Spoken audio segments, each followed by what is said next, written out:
Tu n'es pas né dans les bas-fonds de Birmingham, tu n'as pas combattu dans les tranchées de la Grande Guerre, et tu n'es probablement pas à la tête d'un empire criminel. Mais tu as un cerveau, un passé, des blessures et un choix. Et si tu es ici, c'est que tu veux reprendre le contrôle de ta vie, devenir inarrêtable. Pas juste en façade, mais de l'intérieur. Et pour ça, il y a un homme, un personnage fictif qui réveille une vérité très réelle. Thomas Shelby. Ce n'est pas parce que c'est une série que c'est du cinéma, c'est une métaphore, un miroir, un déclencheur. Tu crois que tu regardes Peaky Blinders pour le style ? Tu regardes pour comprendre comment survivre à l'enfer et garder la tête droite. Thomas Shelby ne réagit jamais, il anticipe, il voit le chaos arriver et il sourit. Parce qu'il l'a déjà vécu, parce qu'il l'a déjà intégré, parce qu'il pense comme un stratège. Et toi, est-ce que tu penses à ce que tu vas faire dans 6 mois ? Ou est-ce que tu vis au jour le jour, prisonnier de tes émotions, de ton passé, de ton environnement ? Le cerveau humain a 2 moteurs principaux. L'amygdale, qui gère la peur, le stress, la réaction émotionnelle. Le cortex préfrontal, qui gère l'analyse, la stratégie, l'anticipation. Quand tu vis en mode survie, tu laisses l'amygdale décider. Tu deviens réactif, impulsif, vulnérable. Quand tu apprends à activer ton cortex préfrontal, tu reprends le pouvoir. Tu deviens un stratège froid. Thomas Shelby pense avec son cortex préfrontal. Et ça, ce n'est pas génétique. C'est une discipline mentale qu'il a construite. You don't parley when you're on the back foot. You parley when you're holding the effing gun. Tu ne négocies pas quand tu es acculé. Tu négocies quand tu domines. Commence chaque journée avec 3 coups d'avance dans ta tête. Qu'est-ce que je veux ? Quelles options ai-je ? Où est le chaos possible ? Apprends à te taire dans les moments critiques. Le silence est une stratégie. Ce que tu ne dis pas est une arme. Visualise les scénarios de crise. Prépare-toi mentalement, comme un joueur d'échecs. C'est ça la vraie virilité. Maîtriser l'imprévisible avec calme. Pourquoi ça fonctionne ? Parce que le cerveau humain déteste l'inconnu, mais il adore la préparation. Quand tu visualises à l'avance, tu donnes à ton cerveau l'illusion qu'il a déjà vécu cette situation. Résultat, moins de stress, plus de confiance, réaction calibrée. C'est ce que les Navy Seals, les pilotes de chasse et les Thomas Shelby de ce monde ont compris. Quelqu'un t'humilie en public, la réaction automatique. Te défendre, hausser la voix, t'énerver. La réaction Shelby, Chaque jour, tu as le choix entre réaction émotionnelle ou anticipation stratégique. Ton pouvoir commence là où tu reprends le contrôle sur ton propre cerveau. La stratégie n'est pas un luxe, c'est une nécessité si tu veux dominer ta vie et ne plus la subir. Pendant 24 heures, ne réponds pas à chaud, à rien. Observe, analyse, prépare ta réponse à froid, 24 heures plus tard. Tu verras ce que ça fait d'avoir du contrôle. Tu verras à quel point tu peux être puissant quand tu ne réagis plus comme un animal blessé.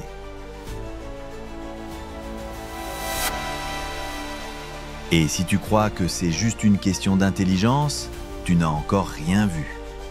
Dans la partie suivante, on va parler d'un pouvoir encore plus fort. La capacité de lire les gens comme des livres ouverts. Et de rester froid face aux coups émotionnels. C'est là que le vrai combat commence. Il entre dans une pièce et en 1 seconde, il sait qui est faible, qui ment, qui veut le tester, qui a peur. Il ne parle pas beaucoup, mais il voit tout. C'est ça, le pouvoir silencieux de Thomas Shelby. La plupart des gens écoutent pour répondre.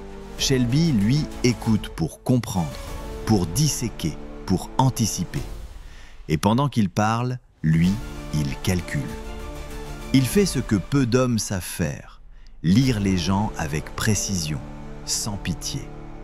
Ton cerveau a une capacité incroyable. Il peut se mettre à la place de l'autre sans que tu t'en rendes compte. C'est ce qu'on appelle les neurones miroirs. Ils te permettent de capter les émotions, intention, micro-signaux du corps et du visage. Mais chez la plupart des gens, cette compétence est noyée dans le bruit intérieur. Stress, distraction, besoin de plaire, peur d'être rejeté. Thomas Shelby a fait le ménage dans ce bruit, et c'est pour ça qu'il lit les autres comme s'ils étaient transparents. I don't pay for suits. My suits are on the house or the house burns down. Je ne joue pas selon leurs règles, je les oblige à suivre les miennes. Tu veux détecter le mensonge chez les autres? Commence par arrêter de te mentir à toi-même. Tu veux décoder les intentions? Fais d'abord la paix avec les tiennes. Shelby ne se ment pas. Il sait qu'il est brisé, dangereux, intelligent, fatigué. Et cette lucidité devient une arme, parce qu'elle le rend imperméable à la manipulation émotionnelle. Tant que tu es dans l'illusion intérieure, tu es manipulable de l'extérieur. Dans chaque échange, pose-toi une seule question. Qu'est-ce que cette personne essaie vraiment de faire? Me convaincre? Me dominer? Me tester? Me séduire? Me distraire? Entraîne-toi à écouter avec le corps. Entraîne-toi à écouter avec le corps. Ton cerveau capte ce que les mots cachent. Regarde les micro-expressions, le ton, le timing, tout est là. Prends des notes mentales, en silence. L'homme qui prend le temps de voir avant de parler est toujours plus dangereux. Un cerveau entraîné à lire l'émotion commence à créer un nouveau câblage. Les connexions entre le cortex préfrontal et l'amygdale deviennent plus fortes.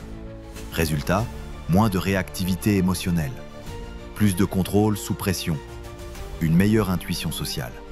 C'est ça qu'on appelle l'intelligence émotionnelle stratégique. Et Thomas Shelby en est l'illustration parfaite. Thomas Shelby est en feu à l'intérieur. Il vit avec la culpabilité, la douleur de la guerre, la solitude. Mais tu ne le verras jamais exploser. Tu verras ses poings trembler, ses yeux se charger. Mais il garde le contrôle. Pourquoi? Parce qu'il sait que celui qui se laisse dominer par ses émotions perd, toujours. Le cerveau utilise le cortex singulaire antérieur pour réguler les réponses émotionnelles. C'est comme un gardien qui surveille ton amygdale. Et tu peux l'entraîner comme un muscle. Comment? En prenant conscience de ton état interne, en créant un délai entre le stimulus et la réponse, en utilisant des outils comme la respiration, l'écriture, la visualisation. Shelby ne fait pas de yoga, mais il pratique le contrôle. Pendant une semaine, note chaque fois où tu ressens une montée d'émotions, colère, peur, frustration, puis pose-toi 3 questions. Est-ce que je peux contrôler cette situation? Quelle réponse Shelby choisirait ici? Comment puis-je garder le contrôle sans brogner? C'est comme ça qu'on devient un stratège émotionnel. Ce qui fait la force de Thomas, ce n'est pas qu'il n'a pas peur, c'est qu'il avance malgré la peur, malgré la douleur, malgré la solitude. Il a appris à ne pas attendre d'être en paix pour agir. Il agit dans la tourmente, et c'est pour ça qu'il gagne. Toi aussi tu peux être brisé, mais tu peux te tenir droit. Tu peux construire ton empire intérieur, pierre par pierre. You can change what you do, but you can't change what you want. Dans la prochaine partie, on va aborder le terrain le plus glacial. Tu peux fuir, mentir, prétendre, mais tu sais ce que tu veux au fond. Alors vas-y. Comment Thomas Shelby utilise le silence, la posture et l'image pour dominer, sans avoir besoin de hausser le ton. C'est là que l'homme devient mythe. Il n'a pas besoin de parler pour être écouté. Il entre, il regarde, et tout le monde se tait. Il y a des hommes qui dominent par la voix, et d'autres qui dominent par le silence. Thomas Shelby ne court jamais après le pouvoir, il le dégage. Et ça, c'est une science, un art, une stratégie. Quand une personne se tait face à toi, ton cerveau entre en alerte. Il cherche à interpréter. Est-ce du mépris, de la force, de la colère froide? Et comme il ne trouve pas, il projette. Le silence devient un écran blanc sur lequel les autres dessinent ta puissance. Ce phénomène est lié à l'effet halo.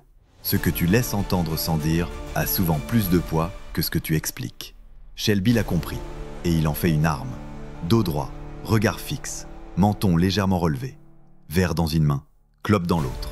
Pas un mot de trop, pas un mouvement superflu. Ce n'est pas du hasard, c'est un langage corporel calibré, un message silencieux qui dit « Je suis en contrôle ». tu n'as aucune prise sur moi. Des études en neurosciences ont montré que la posture physique influence la chimie cérébrale, comme se tenir droit augmente la testostérone, confiance, puissance. Éviter le regard ou s'affaisser augmente le cortisol, stress. Donc oui, ta posture façonne ta perception de toi et celle des autres. Shelby se construit par sa posture. Et toi aussi tu peux. Quand tu entres dans une pièce, marche lentement. Ne presse pas le pas, prends ton espace. Fais du silence une habitude. Quand on t'attaque, observe. Ne réponds pas immédiatement.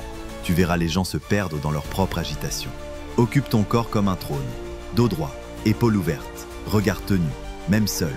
Le cerveau apprend par habitude, même dans l'intimité. I don't have friends, I have allies and enemies. Je ne cherche pas l'amour, je cherche l'ordre, la vision, le pouvoir.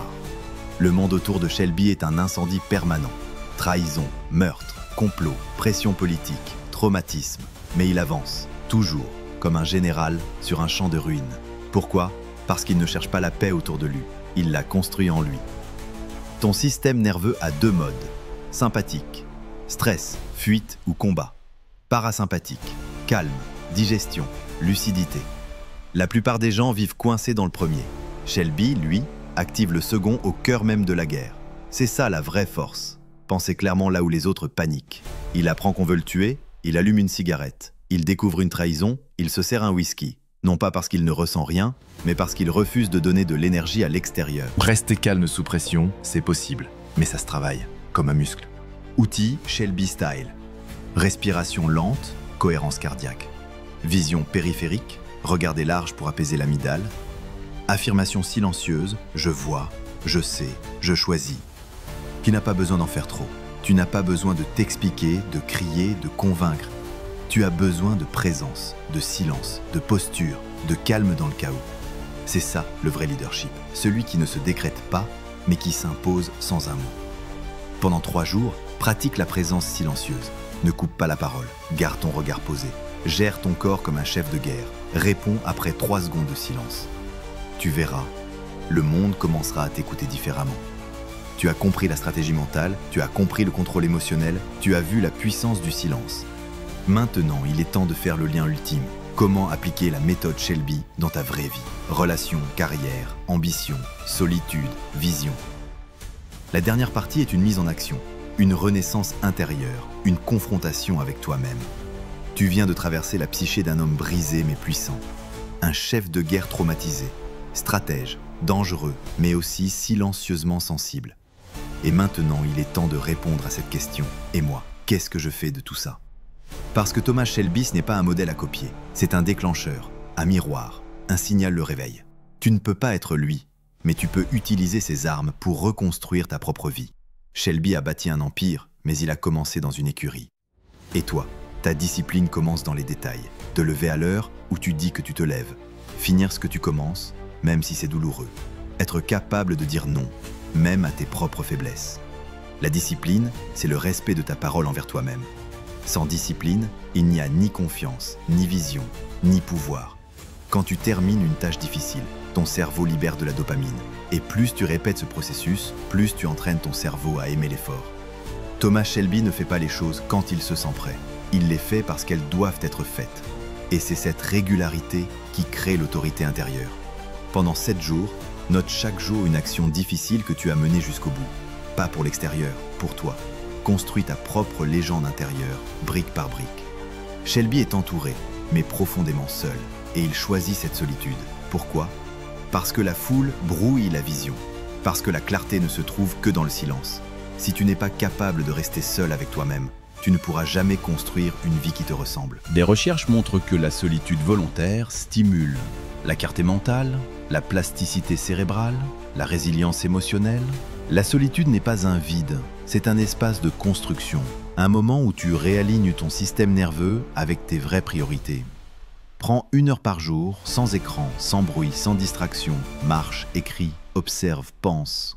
C'est là que naît la vraie stratégie de ta vie. Shelby agit avec douleur, mais toujours avec une vision. C'est ce qui le tient debout, ce qui le rend inarrêtable. Il sait que s'il tombe, l'entreprise tombe avec lui. Et toi, quelle est ton entreprise intérieure? Qu'est-ce qui mérite ta discipline, ta solitude, ta souffrance constructive? Elle doit t'arracher du lit quand tu doutes, T'empêcher de te saboter quand c'est plus facile. Te rappeler qui tu es quand tu oublies. Imaginer un objectif avec intensité, émotion et répétition active le même circuit neuronal que l'action réelle. C'est le principe de la préprogrammation cérébrale. En clair, ton cerveau commence à croire que c'est possible avant même que tu l'aies accompli. Et c'est là que tout change. Tous les matins, visualise 5 minutes ta vie idéale comme si elle était réelle. Ressens-la, entends-la, incarne-la. C'est ça la graine du pouvoir. Tu viens de passer 6000 mots avec un personnage fictif, mais ce que tu viens de vivre n'a rien de fictif. Shelby n'est pas un modèle, c'est un déclencheur. Tu peux avoir ses cicatrices sans avoir vécu la guerre. Tu peux avoir son calme sans avoir sa violence. Tu peux avoir sa méthode sans porter le nom des Peaky Blinders. Parce qu'au fond, ce n'est pas Thomas Shelby que tu veux incarner. C'est la version la plus froide, la plus stratégique, la plus claire, la plus puissante de toi-même. Et tu n'as pas besoin d'un script de série pour ça. Tu as besoin de discipline, tu as besoin de solitude, tu as besoin de vision et tu as besoin de choisir. Maintenant. Celui qui garde silence n'est pas faible, il est en train de calculer. Tu peux perdre la bataille du jour, mais gagner la guerre de ta vie. Le chaos n'est pas une excuse, c'est ton terrain d'évolution. Si cette méthode t'a parlé, abonne-toi, mais surtout, applique. Shelby n'aurait jamais cliqué sur like, il aurait agi. Et si tu veux vraiment changer ta vie, commence maintenant. Pas demain, pas lundi, maintenant.